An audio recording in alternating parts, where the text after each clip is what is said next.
more important, because one or two of my colleagues are very keen to ask you more questions, and I haven't given them the chance. And if we can, when you do come back, is please, we can get the public the message, the factual message. I'm sure many of us here, 48 of us, are very good at making long speeches, and we can do that all night long, but they want to know the facts, please. So what is it, please, Abbas, if you want to make a quick comment, please, Yeah, before I'd just like to say thank you for Festus to come in. I mean, I know I started off with questions, but I would like to say that Luton Council is appreciative of the PCC's office and Gary Forsyth and all the work that Jamie and his officers do in Luton. You know what I mean? Talking about money, I know Operation Costello is up and running in Luton.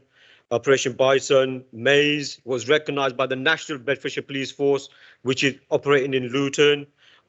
Spectre, Operation Foresight. These are all the positive things, you know. Thank you. And this open door access that Luton has with the PCC and the police is great. Thank you. A very positive note, Mr. May, if you allow me, and I apologize about that. And it's this, and this is a very serious point. I know that sometimes people in Luton, sadly, talk down their own town. Well, I've seen that, and you know, just last week, I was speaking at the Cambridge Union as part of a debate, and you know, if any of you have been there, it's quite a grand building. It was great. It was a packed room. It was fantastic. So at the end of it, I had people coming to say hello, and you know, as they do, selfies. It wasn't me asking for selfie, just so you know. They were asking for that. But anyway, and then a young man came up to me, and he said, "Oh, by the way, you're my commissioner." I said, "I'm in Cambridgeshire." "What do you mean? I'm not the PCC for Cambridgeshire." He said, "Well, no, I live in Luton. I'm from Luton." And this young man is studying, I think he's studying philosophy or something like that, at University of Cambridge, and he's from Luton. Right? I was so damn proud. Sorry, I was so proud, you know, that a young boy from Luton is in one of the best universities in the world, representing Luton, doing a great job. And I told him he's got a bright future, and if he ever needs a job, I'm sure we can find something for him in, you know, within my force. So let's be very positive about this town. There are many, many wonderful things happening here, and let's just keep singing, you know, that at every opportunity that we get. Thank you very much. Thank you. Thanks for coming, and don't leave it too long for coming back. Okay? Thank you. Right. The next, first item of business is to receive the minutes of the meeting held on the 16th of November on pages 1 to 6. Does the council approve the minutes and agree to me signing them as correct record? If any member objects, please indicate. Otherwise, I'll assume all members are in agreement. Thank you. Apologies for absence. Mr. Mayor, I have apologies from Councillor Donnellan and Councillor Shaw. Apologies for Councillor Young. Any other? Okay.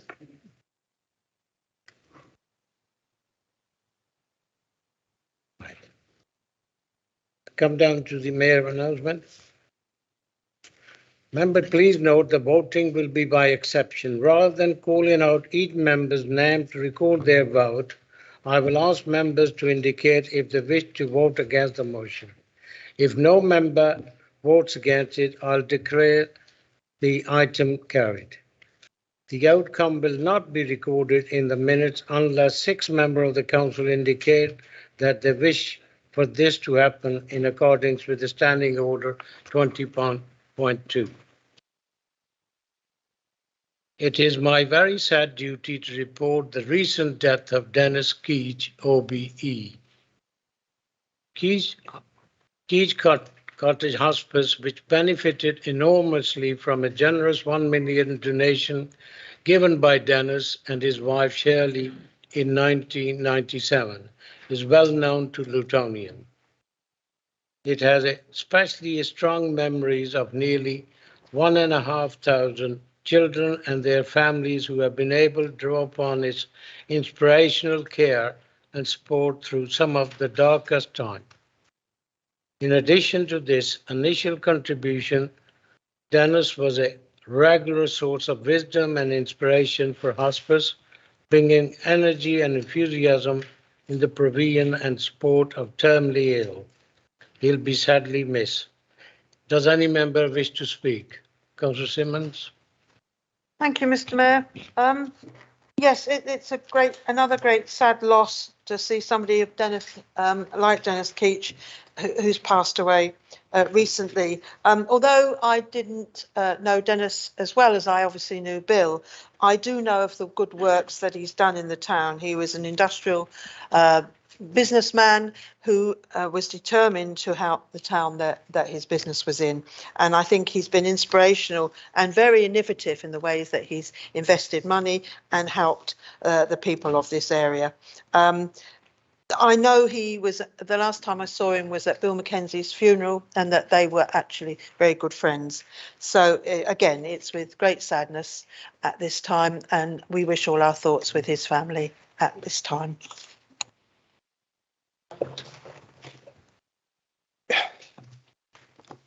Quite rightly, Mr. Mayor, much is made of Dennis and Shirley's £1 million contribution towards the hospice. But there's more, isn't there? They made a significant amount of money during their lives, and they gave huge amounts of it away, and they didn't have to do that. A huge amount of the contribution that he made to various projects around the town. Many of the Rotary Club projects around the town were largely financed by Dennis and Shirley Keach.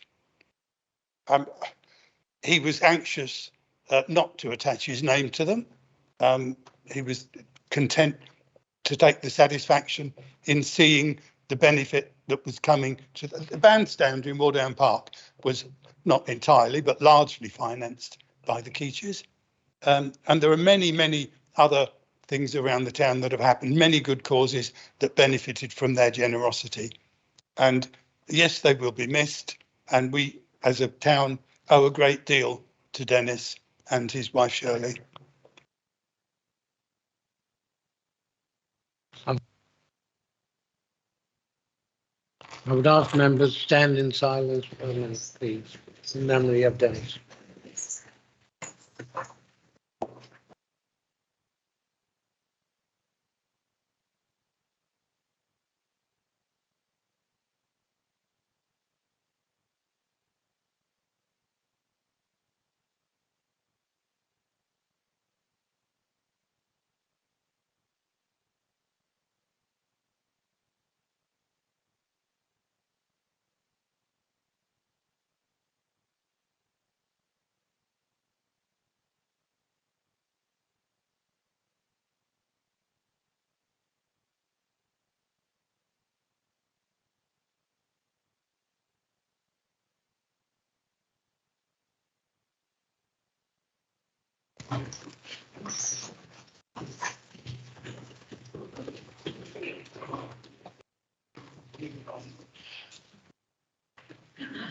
Please note that I'm holding a spring event on Saturday, the 19th of March at 6 p.m. to 6:30 at Auction House, Luton. Tickets are £45 and £350 for table of 8. Dinner, entertainment, and live band for Dukes of Earl. I would like to thank all those corporate directors, including the chief executive and all the others that I'm trying to encourage who have already bought their tickets. And because it was postponed from December to now in March, but the same enthusiasm I can't say for the member of the council. So I'd like you to please, for these 3 good charities, Keach Hospice, Chums and Noah, that please, these are the well-worthy charities, do support that.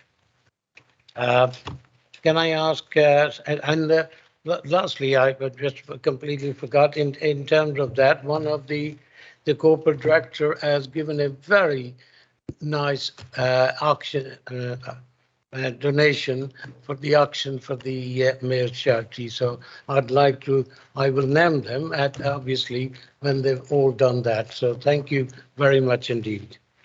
Right, section 106 disclosure, Mr. Chief Executive.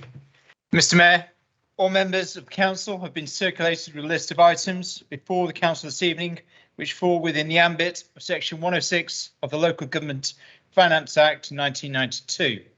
Any member affected should disclose the fact and refrain from voting on any question relating to those issues. Mr. Mayor, I have received no section 106 disclosures this evening. Mr. Mayor, I have also received no disclosures of interest. Thank you. I call upon Councillor Keane. Please ask his first question of Councillor Gordon. Councillor Keane.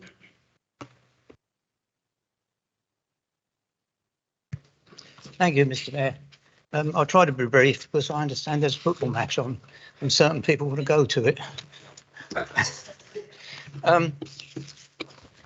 Councillor, can the portfolio holder inform councillors on how negotiations are progressing for the update and refurb of Luton mainline station? Thank you, Councillor Keynes, for that question. You'll know that's a subject that's very close to my heart. I'm sure you're aware as well that it was recently raised in Parliament by Luton South MP Rachel Hopkins, and I'm grateful for her action there. And you'll probably be aware that Luton Council have been meeting regularly with Govia Thameslink, the Department for Transport and Network Rail, to try and bottom out delivering the access improvements so that everybody can access all platforms regardless of their needs. And that comes under a programme called Access for All. We last met with them on the 1st of December last year to discuss Network Rail's options, appraisal for solutions at the station.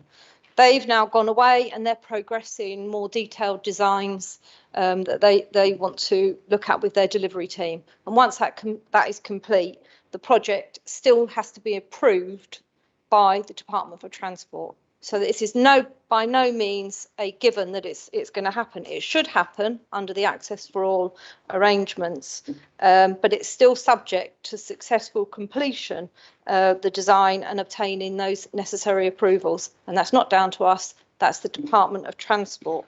They're aiming, the whole group are aiming to deliver the works by 2024, end of March to be precise.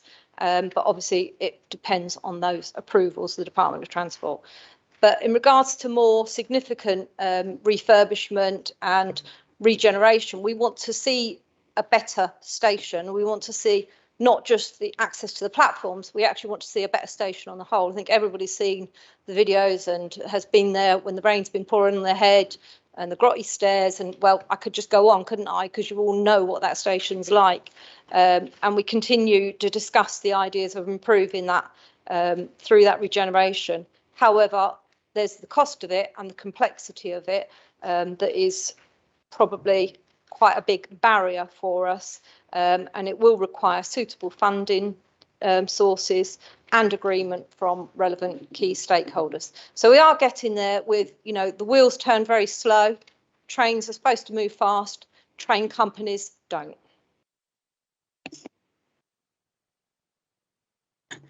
My comment on that is thank you very much. I know you're on it, but I should be a very old man before I think I can actually get onto one of the railway stations. Thank you. Thank you. Councillor Keane, to you ask your second question, please. I'm not sure who the portfolio holder is for this now. Has a programme been formed for events for the bandstand in Wood End Park? We just heard about the gentleman who donated a vast sum of money. I think it's time we started using this bandstand for the people of Luton. Thank you. Thank you. It's me and you again. I'm really pleased you asked this one as well, because I think you're actually going to like the answer. It's probably better than the previous answer. And I can just tell you that thanks to an underspend on events, Luton Rising had what money left over, and they were able to allocate a small budget to run a pilot programme of events on the bandstand that, as you're quite right, should be well used. And it will be from April to December. We're going to have a monthly event there. The draft programme is going to see lots of different activities. There should be something to suit everybody. Music, dance, yoga, if you're into that sort of thing, floristry, art classes, all sorts of different events are going to go on there, one every month. What we're trying to show is that that space isn't just about a band turning up and playing. It can be very versatile area, and we should be able to showcase all sorts of different activities there that can take place. There will be lots of marketing and communications that's going to go out about this, and it's going to include details of how people, groups or members of the public can book that space for their different events. And also it will give information about funding pots that they might like to access if they want to put an event on. So that will be quite useful, I think. And we're also working really closely with a local community partner who has already secured funds to support activity further on the bandstand. But in the whole of 2022, Luton's actually going to come to life with a whole range of cultural and community events. And we're going to publish the full programme in February. It will include the outline of what's going to happen on the bandstand, but we've got all sorts of things coming up, starting on next week on the 28th, 29th of January in our first of our winter festivals. We're having a vegan festival in the town centre, followed in February by the Chinese New Year and a wellness weekend in March. But on top of all that, we've got a St Patrick's Day event in March. We've got an About Us production over Easter weekend that you're going to hear more about as time goes on, followed by St George's Day, Big Iftar. I won't read them all out. What I'm going to get officers to do is to send you through the programme of already what's programmed in that are definitely going to happen. I hope you'll encourage your friends and colleagues and everybody in Luton to come along and enjoy as many as possible. Thanks. Can I just say, Mr Mayor, that I'm very encouraged by that, and it's something we want in Luton to buck us all up a bit after the dreadful 2 years we've had. Congratulations. Thank you very much. Thank you. Thank you. I call upon Councillor Yasmin Vaid to present the report of the Bedfordshire Fire and Rescue Authority as set out in pages 7 to 23. Thank you, Mr Mayor. I present this report of the Bedfordshire Fire and Rescue Service Authority to the Council set on pages 7 to 23.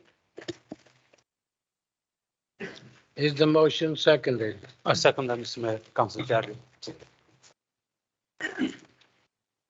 Are there any questions?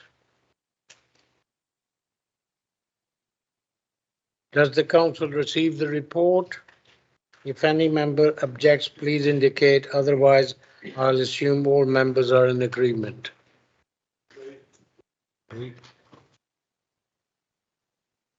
With regard to agenda item 7, there are no written questions this evening for Bedfordshire Fire and Rescue Authority. The next item of the agenda is 8.1, setting the council tax base for 2023. I invite Councillor Malcolm to move the recommendation. Thank you, Mr Mayor. Setting the council tax base is something we legally have to do every year. This is a technical report. Paragraph 22 is where the detail is really in terms of how the calculation is made. It's expressed as Band D equivalent property. So even though we have far more Band A and Band B properties in the borough than Band D properties, it's expressed as equivalent of Band D, the number of Band D properties. And we're assuming a collection rate of 96%, which is factored into the overall calculation, which is slightly lower than we had been at previous to coronavirus, but we're still expecting some impact of the pandemic in our ability to collect. So with that, Mr. Mayor, I will move that our council tax base for 22-23 is 52,738 Band D equivalent properties. Is the motion seconded? Are there any questions? Are there any amendments? Does any member wish to speak to the motion? The motion is before the council. Does any member vote against the proposal? The motion is carried.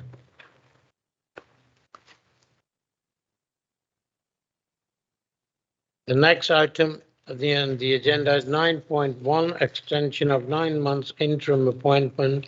I call upon Councillor Simon to move the recommendation. Thank you, Mr. Mayor. And I will formally move the recommendation, but I'd like to say a few words to council about John Wigglesworth.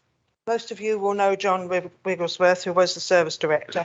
As many of you may be aware, last February, John suffered significant loss of vision in both his eyes, which unfortunately has not improved, even though he's received excellent care from Moorfields Eye Hospital.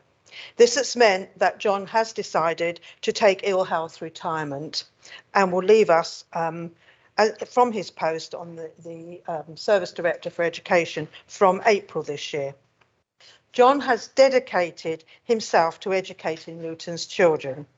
And he was actually himself very passionate about children, about how education could change and develop people's lives. John was a Lutonian, so was very pleased to be here teaching Luton's children, and has served as a head teacher, a school improvement advisor, before being appointed the Service Director for Education in February 2015. John has touched the lives of generations of children, including as part of the Luton Mentoring Scheme, for which he was instrumental in developing, for the young children who with care experience. And he has continued to support our young people as a mentor throughout this very challenging personal time, which I think shows the quality of this man.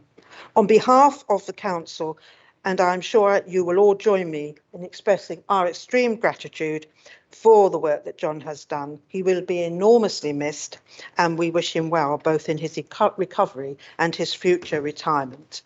I therefore move the extension of the interim cover for this role until the end of June 22. Thank you.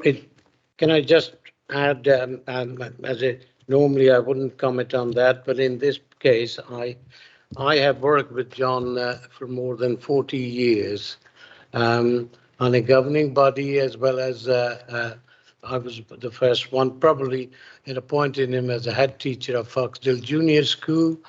And John has been a thoroughly dedicated in terms of professional, in terms of education, trying to improve the attainments of Luton children, and right the way through, John, up till until he had to, because of his illness, had to go working really 14, 15 hours a day. And I think everybody in this chamber would appreciate John's contribution. I, for myself, will really, I think, will miss him, because he was so enthusiastic about the education in Luton. And I would ask, is the motion seconded?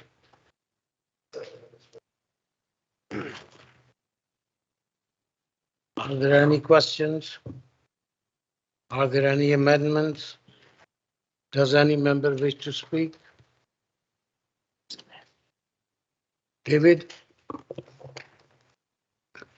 Just a word, Mr. Mayor, thank you, about John Wigglesworth. I personally had very little dealings with John over the years, although yes, I did have some. But the members of my group who worked more closely with him speak very loudly of his dedication, of his commitment, of the enthusiasm with which he approached the tasks that he had, and the inspiration that he was for those around him. We have every reason to be grateful for the time he spent working with Luton Borough Council. Thank you, Mr. Mayor. Thank you. The motion is before the council. Does any member against the proposal? The motion is carried. The next item of the agenda is 10.1, review of the political balance and the membership of the committee. I call upon Councillor Simmons to move the recommendation. Mr. Mayor, the report before council tonight is self-explanatory. I therefore move it. Is the motion seconded? Are there any questions? Are there any amendments? Does any member wish to speak to the motion? Councillor Franks? Yeah, thank you, Mr. Mayor. Very briefly, I believe a nomination is required from me. We propose that Anna Peterson take the Liberal Democrat place on the Administration and Regulation Committee. Yeah. Okay. The motion is before the council. Does any member vote against the proposal? The motion is carried. Next item of the agenda is 11.1 PSAA invitation to become opted in the authority. I call upon Councillor Ahmed to move the recommendation. Thank you, Mr. Mayor. I move the recommendation set out paragraph 2 sub 1 to sub 4 on page 32. Is the motion seconded? Seconded.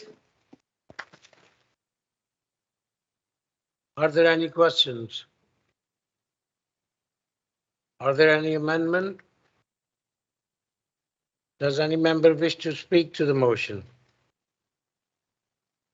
The motion is before the council. Does any member vote against the proposal?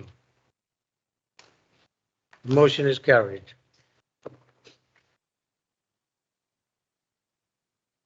Next item of the agenda is 12.1. Council motion of 19th of January. I call upon Councillor Simmons to move the recommendation. Thank you, Mr. Mayor. And before I move the recommendations, I would like to ask the officers to do a presentation on the progress that has been made on the actions requested of the notice of motion before I go any further with the recommendations. Is the motion seconded? Presentation. Thank you, Mr. Mayor. I believe I'm kicking this item off. Can you hear me okay? Yeah, fine. Thank you.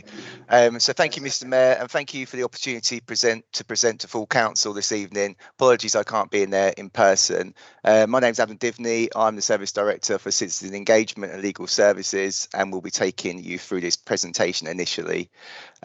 As you'll be aware, as part of the annual reporting for the motions passed in January 2021 on the Black Lives Matter and Black, Asian and ethnic minority workforce motions, we've submitted a report to full council this evening.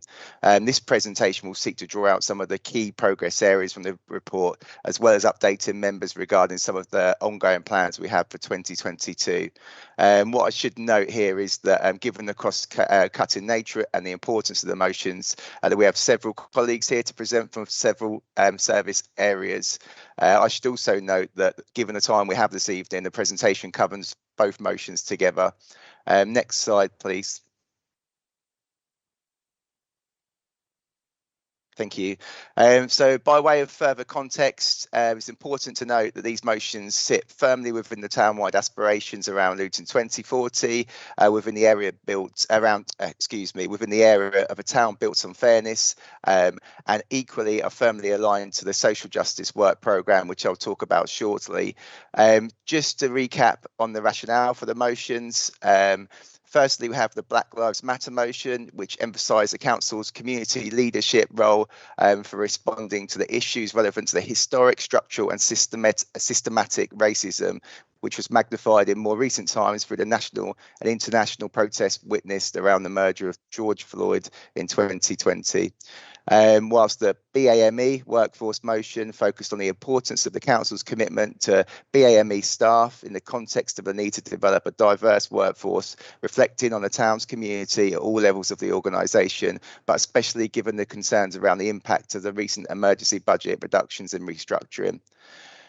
As noted, when the motions were passed in 2021, it's really worth re-emphasising the breadth of the motions, which cover several service areas, as per the slide on display. Also really critical, I think, to note is that these were landmark motions reflecting Luton's commitment and leadership to making improvements in this crucial area of work. Next slide, please. Thank you.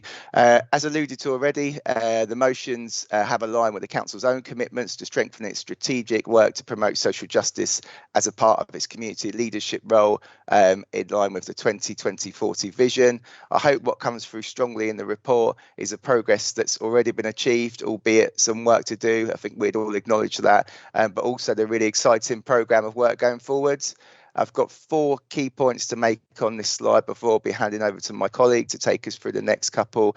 And they are, firstly, to highlight the work that we're undertaking with the social justice team to refresh our equality, diversity and inclusion strategy. This is a really, really important piece of work for us in terms of the overarching view of EDI and our commitments to that area of work, and certainly as we invigorate our approach to EDI as per the 3 areas that are highlighted on the slide in front of you.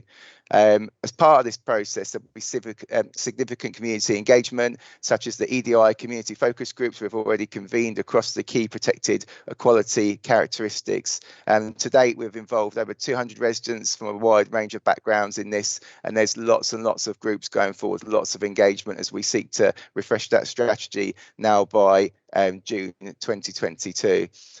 These focus groups are quite critical in the work we're doing, because we're trying to get beneath the skin of some of these issues. We're trying to explore them more. We're trying to have a much richer dialogue with our communities, and they're generating some really rich in-depth feedback on lived experience of Luton's residents, covering the 4 key themes of issues of perspectives on identity, access to services, experience of prejudice, discrimination and hatred, and recommendations for change. And it's important for me to note that we held a small community panel with organisers from the Black, African and Caribbean community with our relevant service leads a few months back, just to review progress and identify further opportunities for actions against the themes of the BLM motion.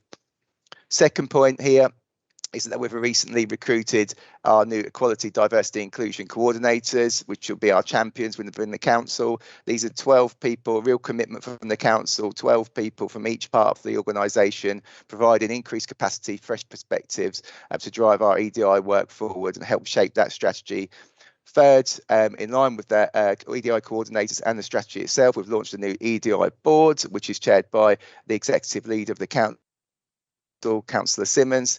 And last, just to note that in late November we launched the inaugural Fairness Task Force, which is in order to tackle the most stubborn inequalities within the town. The Fairness Task Force is really looking to provide a space where we can have that meaning dialogue with residents and partners in an open way, where lived experience and challenges can be heard, but crucially solutions are sought to address some of the root cause issues around poverty and structural inequality via our shared endeavour and partnership working. So we really think that with all of these parts together, we're in a good position where we can create an exemplary equality, diversity and inclusion work programme that reflects the needs of and aspirations of our community, is based on best practice, sits at the heart of the council and our decision-making process, and creates a genuine force for change and improvement. So that's the opening part of this, and now we can hear from several colleagues around some of the service specific elements of the motion. And I'm going to hand over to Anne Davis. Thank you. Thanks very much, Adam. My name is Anne Davis and I'm the HR Business Manager for HR Strategy within the Council. I trust that you can all hear me. Good, excellent. So just to pick up on what Adam was saying there, we've recently recruited 12 EDI coordinators. I think that's a fantastic start, because what that means is that we can look at specific issues within particular service areas across the whole council now, and we have a much better group of people to be able to tackle those rather than just a central team within the council. So those people will be our eyes and our ears, and will feed ideas into the Equality, Diversity and Inclusion Board, and will help to shape the agenda going forward for this topic across the council. And just a few more facts on that particular group of 12.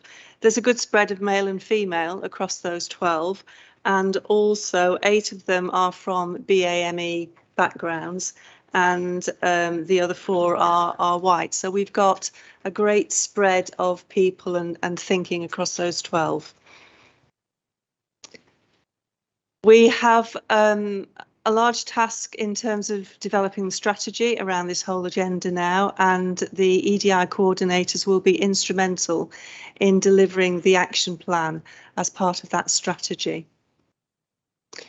One of the things we have grappled with over the last year, and we're not alone here, other councils struggle with this, is collecting the data and having a really strong sense of what our actual profile is within the workforce.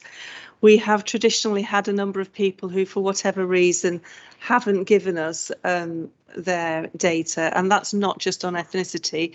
We struggle sometimes to collect data on other protected characteristics. So we took some time out to try to improve our data and to increase the amount of that we have across our workforce. We have improved it to a good extent, I'd say. We've still got more to do. We started out with 23% of our data missing across all of the protected characteristics, not just ethnicity, and we've reduced that to 15% overall. But if we just hone in on ethnicity, we still have about 17.5% of our workforce who haven't yet declared their background. Some of them will never declare it. Some of them take a particular stand and they don't wish to share that with their employer, and that's absolutely fine.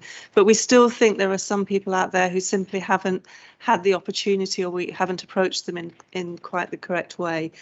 So we think we could improve that. We have looked at recruitment, particularly at the funnel of recruitment from the moment that applicants apply right through shortlisting and through to interview and through to appointment. So you'll see the detail of that within the report. We have more work to do on that, I think, because it still appears that we are filtering out too many people from particular backgrounds earlier within that process. We're not quite sure why that happens. It may just be application technique. It may well be interview technique. Youngsters in particular don't necessarily have the experience of filling in applications in the way that a council needs them to fill them in order to get through to the next stage and the next stage and finally hit the button of being appointed to the post. So we'll work on that over the next year.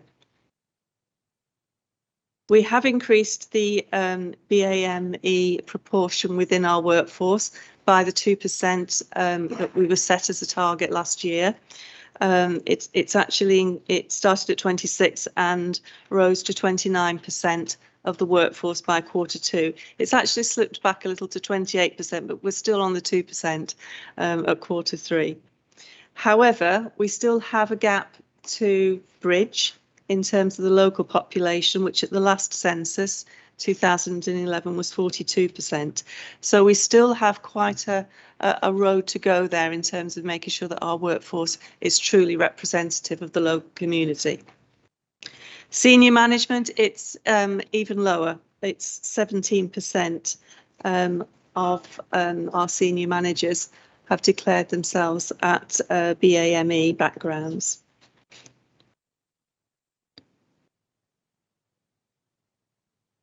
In terms of greater accountability, we're doing a number of things.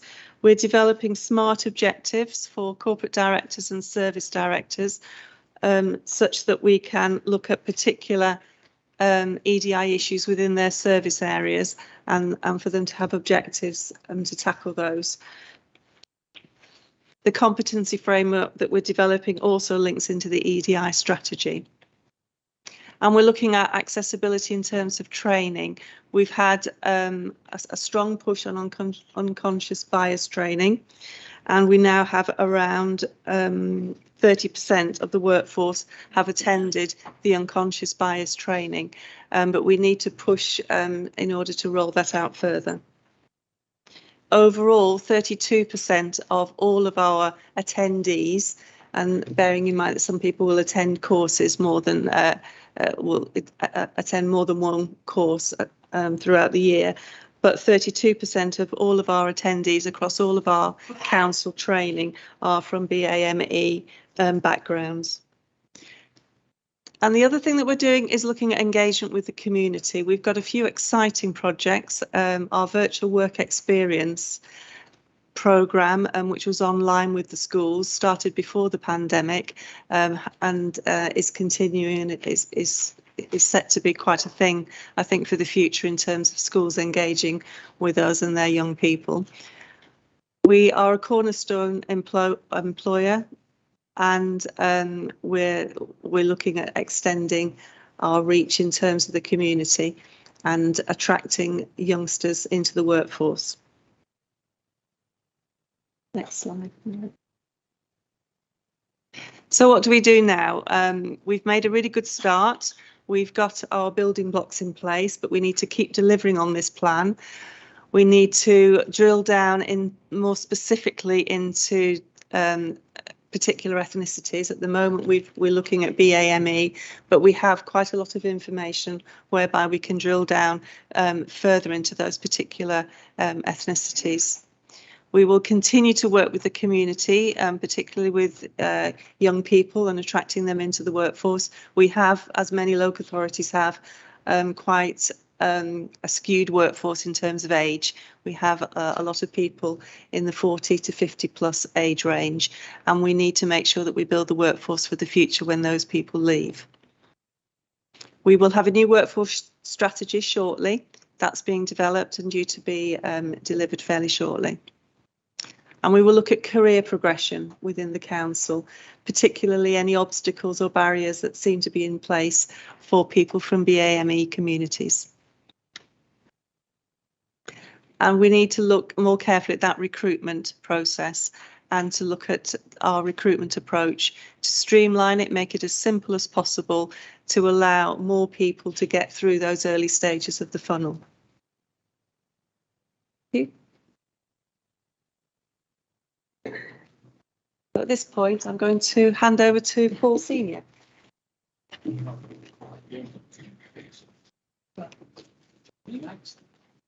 Oh,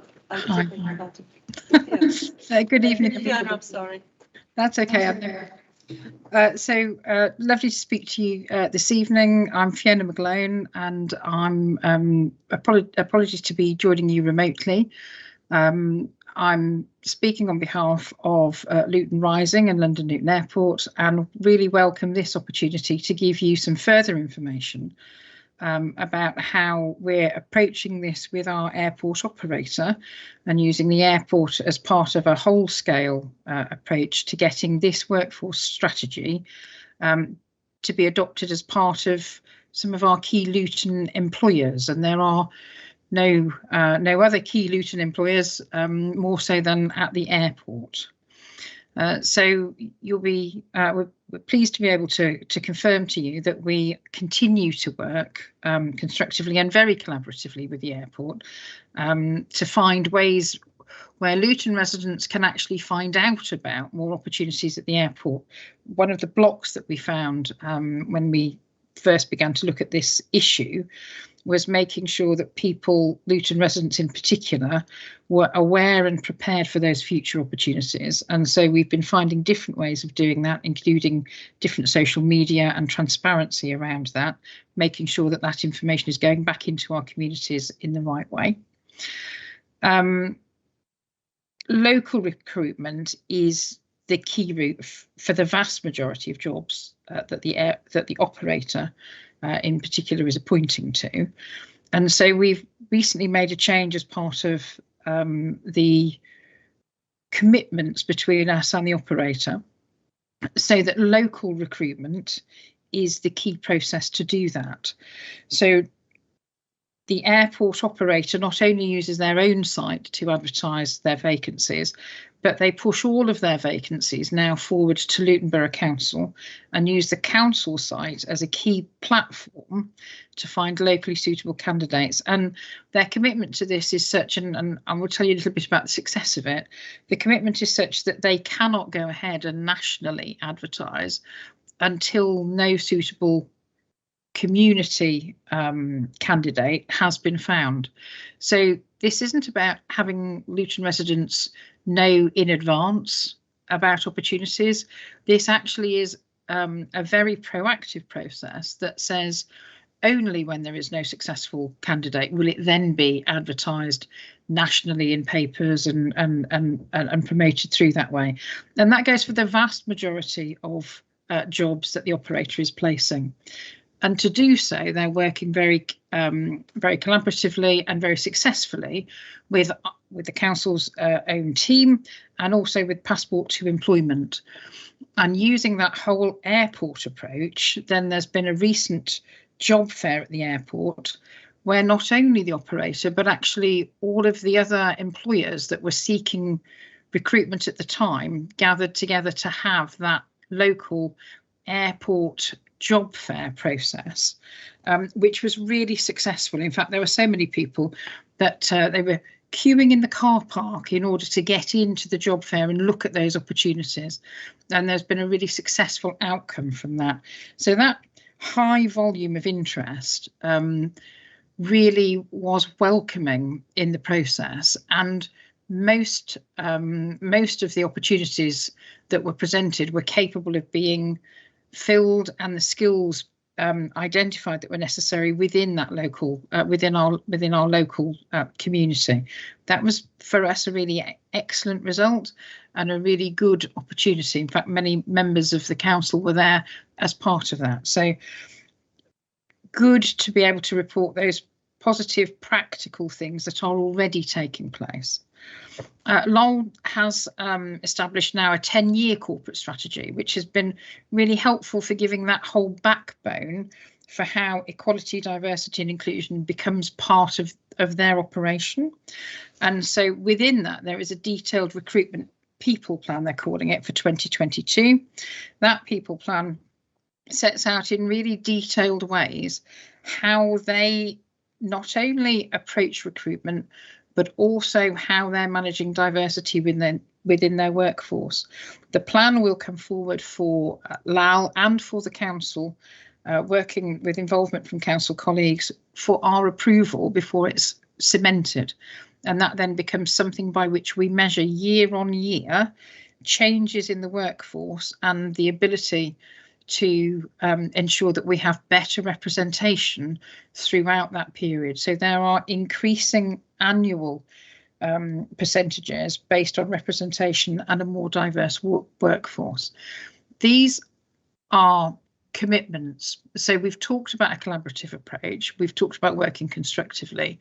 These have become commitments that are actually embodied in our working arrangements through the concession. So this really has become an evidence base of driving real change through the asset that we own and through the guidance and leadership of the council. So really pleased to be able to particularly talk about that workforce representation and the change around that. It's not just the airport operator, they're also using other employers at the airport. So Signature Flight Support similarly have a really good and new approach to making sure that they nationally have a really diverse workforce, and they have invested in ensuring that their approach is particularly relevant to a wide cultural background, and they've adopted that nationally. So really pleased to be able to report those changes in workforce representation moving forward, particularly through the airport. The next slide then talks about what we're doing in relation to contracts and community funding. And Lau has really invested time over the last few years, and particularly in light of this motion and working with the council to make sure that we've got objective measures so that when we go out for our major contracts, our major contractors are asked to commit and deliver social value requirements. Our assessments, we probably, in fact, I don't think there's one that's lower. So 30% of the evaluation process is focused on the ability of those contractors to find, reach and deliver social value commitments.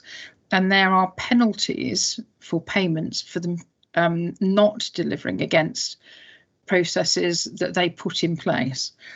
Some of the things we've been able to evidence, so over the preceding last 2 years, over 600 local residents were trained through a different set of elements and skills for construction jobs through the DART project. We have high levels of participation in schools in relation to role modelling, women in construction, role modelling, how to get ahead in relation to job interviews, and particular focus on the hard to reach group of younger adults through programmes that have been done by VFK through TOCO.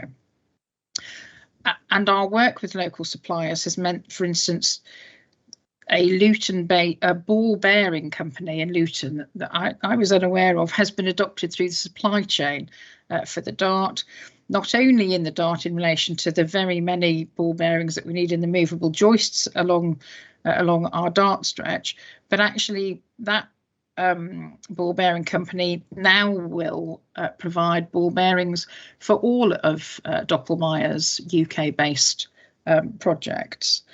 And indeed, Doppelmayr themselves, as the operator, have established Luton as their headquarters base, whilst their where they set to grow their UK operations from.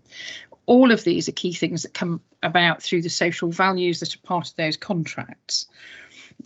If we look then at our community funding policy, then the pillars that are the strategic priorities of Luton 2040, they're reflected in our community funding policy. So we've made sure that, and as you would expect us to, that way we can pinpoint our community organisations to apply and support those community organisations that are particularly focused on that 2040 vision. And you'll be able to see from the array of organisations and events that are sponsored that we do so against a wide community background. And we've, as you all are aware, our administration through Bedfordshire and the Luton Community Foundation in relation to our community funding reports back to us on an annual basis, and it does so that we can ensure that the community funding is distributed across all of Luton's communities in a representative way, and make sure that we are positively enforcing as a pattern of community funding that makes sure charity investment is actually focused where it's needed most, that in doing so it's done so on an equality, diverse and inclusive way, and that we are able to monitor, which is also part of Anne's key information, monitoring whether we've been successful at doing that is now part of the BLCF requirements and position. Very happy to hand over to my next colleague.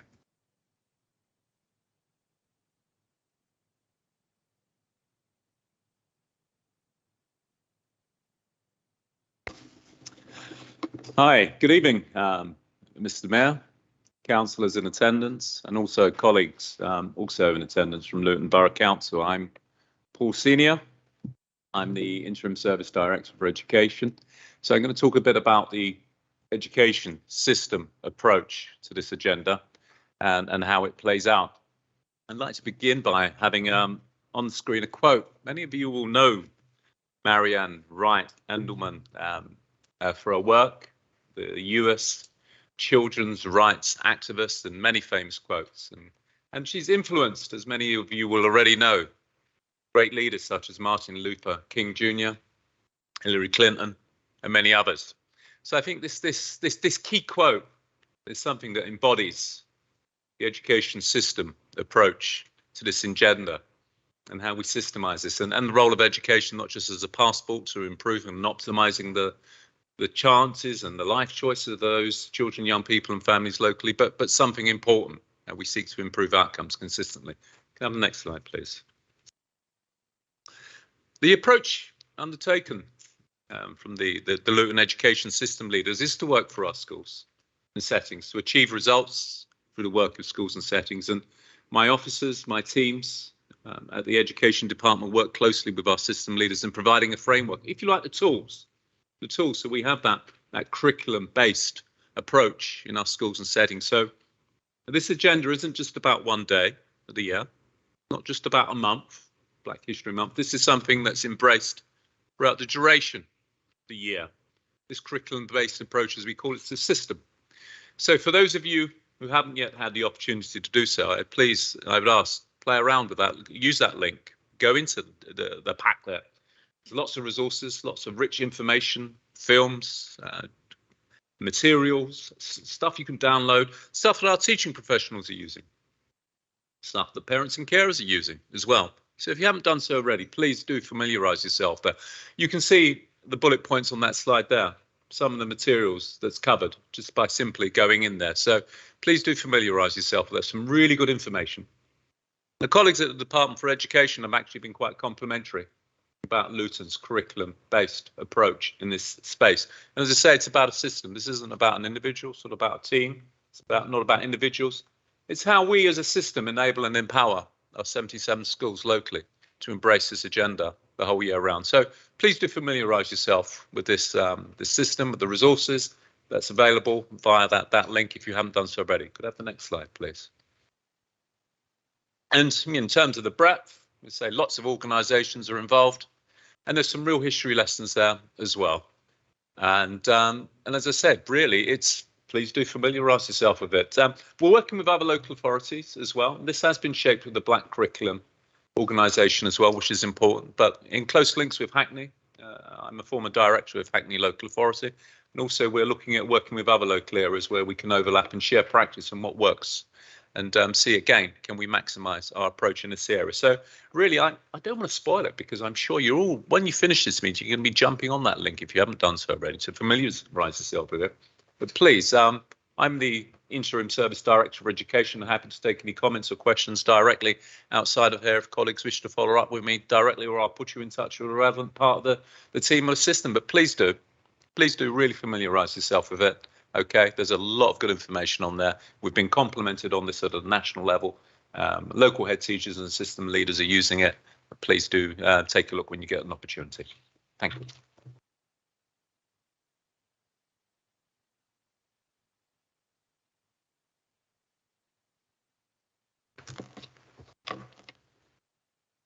Hi everybody, my name's Jodie Yander. I'm the Service Director for Inclusive Growth, and just behind me I've got Debbie Paul Hunt, who's the Service Manager, who's leading on economic growth and skills.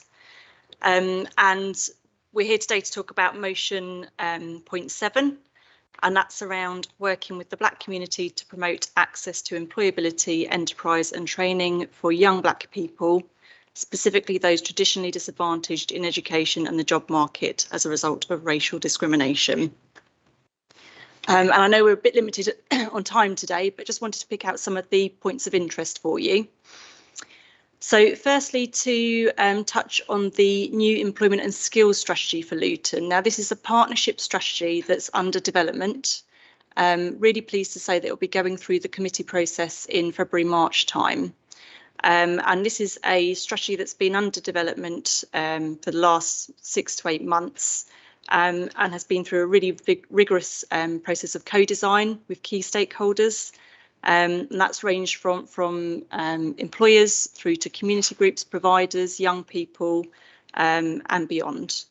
And the reason why I'm flagging this is because it provides a really good framework for what we'll be driving forward in Luton to deliver quality employment skills and training for our residents. And we do have particular activities within the implementation plan that's going to be supporting the strategy around how we respond to our disadvantaged communities, particularly BAME. And there's already some really good work underway with DWP around how we kind of identify those groups and what provision is needed to support them. So that will be coming in the coming weeks. And then beyond the strategy, just wanted to pick out some of the key areas that we're working on. So Luton Adult Learning Service sits within Debbie's area. And it's a universal offer across Luton, and that's funded by external funding. But we do target our provision towards those disadvantaged groups. So in a usual year, we would support around 5,000 learners. And last year, actually, despite all of the lockdowns, we supported just over 2,600. So still a success given the challenges that we were facing. And we've just picked out some key stats, and there's more in the report, actually. So we had just over 66% from BAME backgrounds. And if you drill down that further, you can see that the vast majority of learners were from either Bangladeshi or Pakistani backgrounds. But the percentage of African and any other Black, African and Caribbean background learners has increased since the previous year. So positive direction there too. We did face some challenges with COVID. We had to move to an online learning provision, but have since moved back to face-to-face. But we've tried to put measures in place to kind of mitigate that. So as soon as we were able to reopen, we had a community hub area with computers that people could come in and use to do their own job searching and learning. So there was access to that too. And finally, on this slide, just to flag some positive news around some funding that we've secured. We've had this in 2 rounds.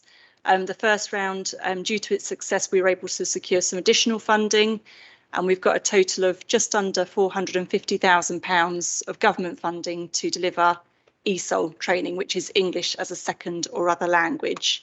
And that's been really important in helping our residents who've either got little or no English literacy or language skills, but also in helping them to kind of through kind of social mixing clubs and building their confidence and enabling them to participate in the community. So really good news there. And then just moving on to the next slide. So just to finish off on some of the programmes, really pleased that Fiona's mentioned Passport to Employment. And this is a scheme, it's a flagship scheme for the council. And really what it does is it works directly with employers to understand what their needs are, what their job vacancies are, to put training in place, short and sweet training, and provide guaranteed interview schemes as a part of that. So hopefully you're all familiar with the Passport to Vauxhall that we ran and we still do. Fiona's mentioned the recent success around the work that we've done with the airport, and of course that's going to continue. And that included the recent jobs fair at the airport, which we had over 600 people in attendance, so they certainly were queuing around the block for that.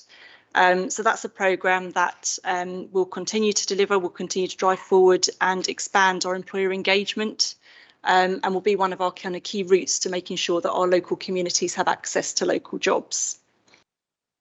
And then we've got more specific schemes. So we've got some European funding, which will be coming to an end about this time next year. So we've got the CLLD programme, but the one I'm going to talk about is the Building Better Opportunities, which has a specific theme around support into employment, particularly targeted again at disadvantaged groups. And that's delivered out in the community. We've got targets around BME and migrant workers. And actually, we've succeeded those targets already. So we had a target of supporting 570 individuals from BAME backgrounds, and we've already hit 625. So we're hoping that will continue to succeed over the next year. And then finally, just to pick up on the business support element. So it's been a difficult time for our businesses. We all recognise that. And as part of the recovery from COVID, government have provided a range of funding for councils to distribute locally. And part of that funding we've used to put on a business support programme in Luton. We've got a wide range of programmes underway, but the one that I wanted to highlight in reference to this agenda is around our BAME Startup Business Support Programme. This is the whole raft of support programmes are available until February, March time when the funding runs out. But actually this particular BAME support programme has done really well so far. So out of the 20 people that are registered on the programme, we've got 40% from Black African, Caribbean and Black British. And we've got the stats available and we're hoping to increase those numbers over the coming weeks. The final 2 points, so the Good Business Charter. This is a charter that we're looking to sign up to in terms of Luton as a town. So with the council leading by example, but expecting our anchor institutions and employers to sign up to as well. And this is an accredited scheme that recognises responsible business behaviour. It's got 10 components. It's got a really strong commitment to diversity and inclusion. It's got components around the real living wage, fairer hours and contracts, and generally, you know, all the things that you would expect an employer to be signing up to be a good employer. And that's something that we want to launch early this year and really drive forward for Luton as a town to put those good business practices in place. And finally, just to touch on kind of our procurement and local supply chains. Again, Fiona mentioned some of this in her presentation. I haven't said here about our social value, but we have a really strong social value policy and are looking to embed that in all of our contracts above £100,000. And we've got a really strong weighting behind that in terms of how we score those tenders coming in. And we're also looking to capture that data as it comes in terms of who's registered on our finance systems. And we're hoping to do the same with our procurement systems too. So really looking to capture the data so that we're able to monitor you know, who we're reaching out to and how we can support them better. So that's the end of the officer's presentation. I'll hand back to yourself, Mr. Mayor. Thank you. Are there any? Sorry? Yeah, I'll be done with it. Move the recommendation set out at paragraph 2. Councillor Simon. After the presentation, I think it's you. Thought you'd forgotten me, Mr. Mayor.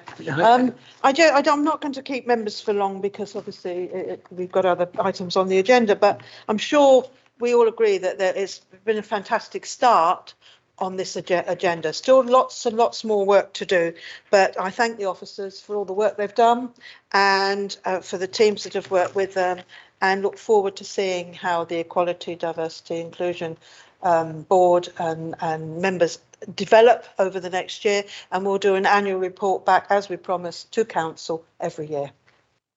I move the report. Thank you. Is the motion seconded? Are there any questions? No? Check it out. Councillor Burnett? Yeah, I just wanted to say that don't have a quick question. I'm really glad about the report and it's a very good start. However, there's questions I would like to ask in moving forward. Can the presentations that we've received today, can they be attached to the minutes? Because there's some stuff in the presentations that is not in the minutes. And if at all, if officers could annotate and include the stats that they've quoted, it would be good, because stats were stating in their presentations that's not included in the presentation. And as that we're reporting back to full council and the public could see, it would be good to capture those data facts so that we can move forward. So that was number one. But I have to say it's a very good presentations by all the officers, and it's a good start, because in the time I've been on the council, we've never had a presentation like this. The second thing I would like officers to do, and I've already spoken to Adam, can we find another word to use than BAME? In the useless report that came out by Tony Swell, that was one of the things recognised not to use, and the BBC and the ITV at the end of last year have stated they will no longer use that. So local government and everybody else has to find another word to use than BAME. So I just wanted to say that what the report lack is equity. In my presentation, I've actually said that, and that's where the community is. The young people understand the difference between equity and equality, and somehow we're not using that. So can we please grasp the difference as we move forward? And my officers, I'm asking you to go back to Lal. Fiona gave a very good presentation, and I think there's been some nuance, move. However, yeah, the bit in the report where it says that they are a private operator, Lal is under no legal obligation to do so with regards to higher pay. May you remind them that the Equalities Act of 2010 applies to them, yeah?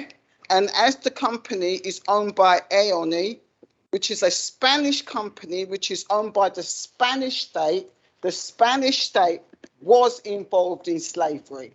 So maybe it would be used for you to remind them of the Equalities Act section 149. The main bar is to advance equality of opportunity between people who share a protected character record and those that do not. And also taking steps to meet needs of people from protected groups where these are different from the needs of other people. And I know I've got officers that know the legislation. Can I ask, sorry interrupting you, but this is questions. You could make your statement when the members wish to speak. Yeah, Question, please. If I can get to the questions. I did say I did make the point about the questions, and I did ask if the legislation could be, and I asked the question when I move on to does the many member wish to speak, you can make your statement. Okay, so can I come back later then? Yeah. Okay, thank you. Okay, so question, please, because does any presentation that they've done to the next one, and I've asked if they can take the point on equalities to be used, to be moving forward. I've asked that, and that I think and I wanted to say that's a very good. So on comments, I will come back later. Thank you, Mayor. Yeah, so let's not. Does any other member wish to have any question? No, please, not at this stage. Yeah. Any member wish to ask any questions, please? Before we move on to the, statements. Yeah? No? Right. Now then, are there any amendments? No?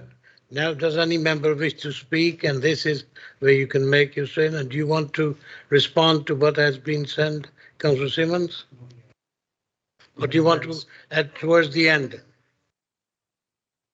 Yeah, that's okay. I think that would be, Councillor Akbar. I must actually acknowledge that this time the officials have worked very hard on producing this report. I'm very pleased, and I will be, and my colleagues will be hoping the further progress on this report. And I know we have problem recruiting at the higher level, but I'm sure the chief executive and the other colleagues will actually address this issue in near future. And as Hazel explained, that this will be the annual update, and I welcome that. Thank you.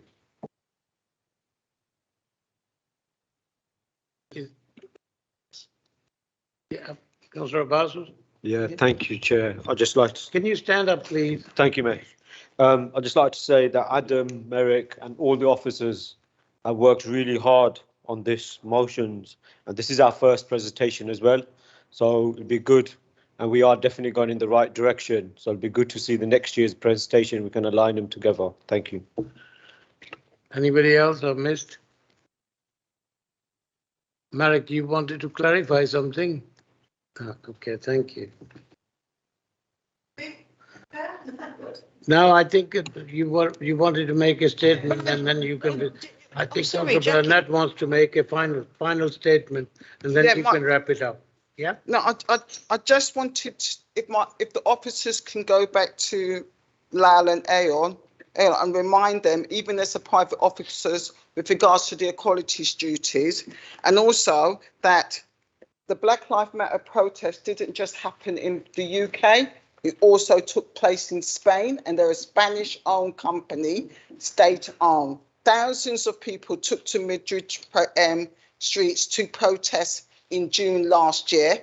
Yeah, and although the Spanish themselves played a very minor role in the transatlantic enslavement compared to their European cousin, in absolute terms, the Spanish Empire was a major recipient of African slaves, with around 22% of Africans delivered to American shores ending up in the Spanish Empire.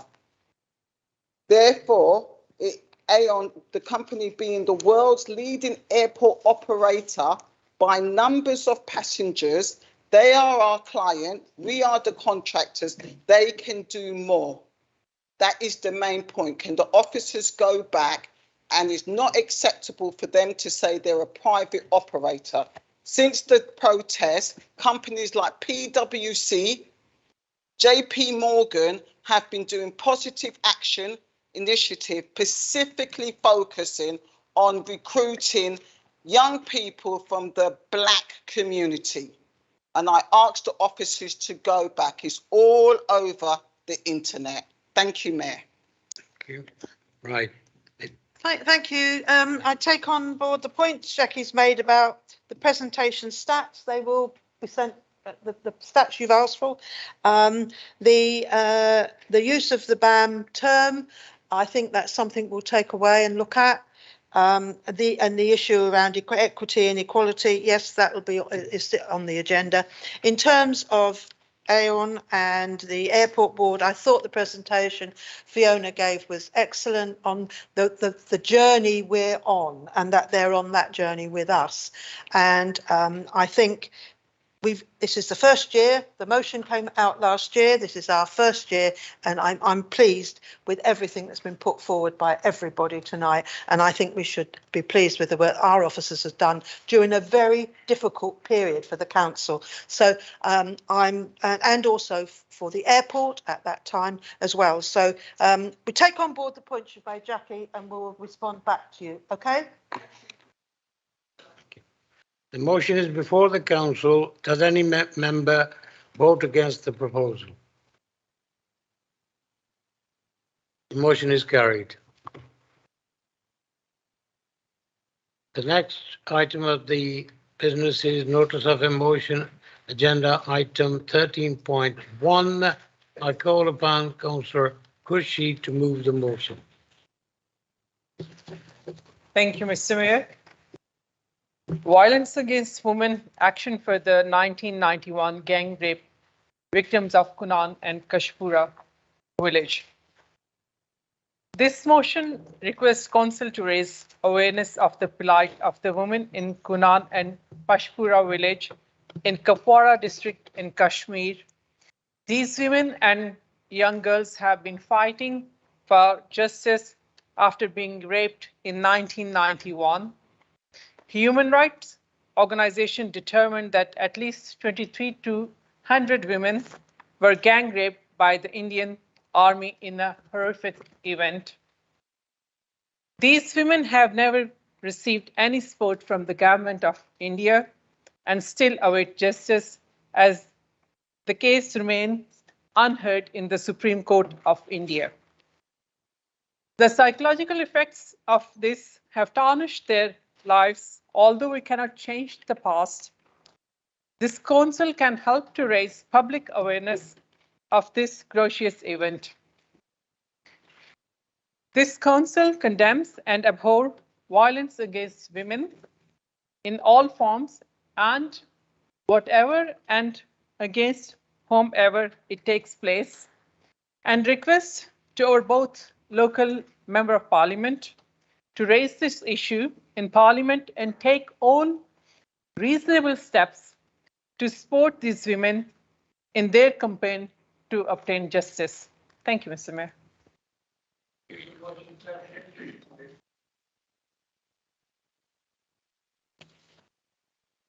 Questions? Are there any amendments? Yes, Mr. Mayor. Yes. Very brief and I'll come to you. in this, were you pointing to me, Mr. Mayor? No, I think he asked for amendments. Are you putting, you're not putting amendments, are you? You are putting amendments. Okay, Frank, yeah. And then I'll come to you, Councillor Akbar. Yeah, a rather sad amendment, if you like. It's simply to, as well as asking for support from the town's 2 MPs, we also asked for support from the local member of the House of Lords. And it's sad in the sense that it would have been much nicer to have been able to stand here and ask for the support of both the members of the House of Lords. Unfortunately, we only have one now. So that's the amendment, to add the local member of the House of Lords to the people who we asked for support. Are you happy with? You happy with that? Mr. Mayor, I'm happy with that. Yeah. Okay. Right, Councillor Akbar. Yes, Mr. Mayor, I just wanted to add in the last paragraph is that I must say that I have been actually presenting these motions for last 6-7 times. I think this is on Kashmir, and the cross-party, all the members have supported throughout, and I am thankful to them. And we will continue to do our job, and we hope that we have some impact. But I just want to add in the end, the paragraph, the council requests to both MPs, Sarah Owen, MP for Luton North, and Rachel Hopkins, MP for Luton South, to take this matter to Indian government and write Indian Supreme Court for an update on this case. And I also, have proposed that the both MPs and the House of Lords member can raise this issue at any other appropriate platform. Okay. Yep. Thank you. Okay. All right. Now, does anybody, any member wish to speak on the motion? Yes, Councillor. Thank you, Mr. Mayor. Quite a sad thing to be talking about, to be honest, tonight. I mean, it's 30 years and we have nearly 100 families that have not received justice. And I suppose it boils down to the fact that the world has actually not recognized the Kashmir issue as it should have been recognized. Whichever country you talk to, they always come back and say, no, this is a internal matter between India and Pakistan. The reality is that this is not an internal matter. This is a matter of Kashmiris. And before 1947, without going into the length of the history and trying to make this short, Kashmir was an independent state. And therefore, it was occupied by both India and Pakistan consecutively after the British pulled out. And therefore, the British government has an onus and a responsibility to actually, bear some responsibility and take some actions to ensure that the Kashmir issue is resolved. And this is primarily because of that. I mean, there isn't enough focus, there isn't enough international pressure, which is the reason why Kashmiris are not getting the justice that they deserve. Using women, children, elderly and young in warfare is a very low form of humanity, as is any war. And yet in Kashmir, we see on a daily basis that these numbers of women being raped or abused in any way is rising. And the youngsters that are being killed is in the hundreds of thousands now. So I fully support this motion, and I hope that there is some positive and tangible outcome out of this. Thank you. Right, Councillor Khan. Thank you, Mr. Mayor. We had presentations earlier on talking about our residents in Luton having equal opportunities. Well, not even for justice. It's a well-known fact and documented by international organizations and human rights organizations of this rape.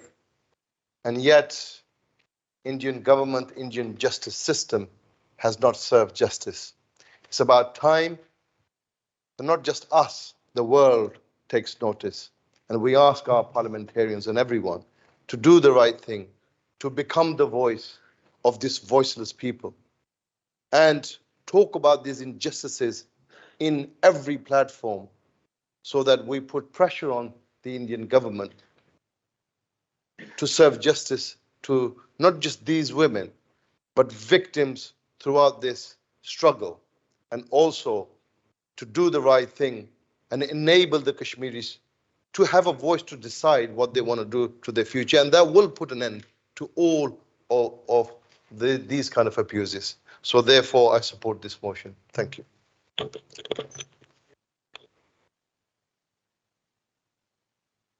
I haven't missed anybody that wanted to speak on it, no? Right. The motion is before the council. Does any member vote against the proposal? The motion is carried. Thank you. That concludes the business of this evening council meeting. Thank you very much.